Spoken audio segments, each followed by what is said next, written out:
প্রিয় ভিউয়ার্স, একটি শার্টের স্লিপ প্লাকেট এভাবে ফোল্ডার দিয়ে ভেঙে তারপরে আমরা শার্টের উপর কিভাবে জয়েন করতে হয় সেটি আমরা এখন দেখব।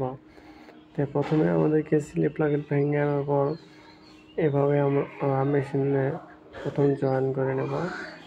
এরপরে আমরা বডিটা এভাবে উল্টায় নেব। স্লিপটা উল্টায় নেওয়ার পরে এটাকে আমরা প্লাকেটের ভিতরে ঢুকিয়ে দেব। ঢুকিয়ে দেওয়ার পরে এরপরে আমরা স্টিচিং করে নেব। এইভাবে আমরা স্লিপ প্লাকেট জয়েন করে নেব।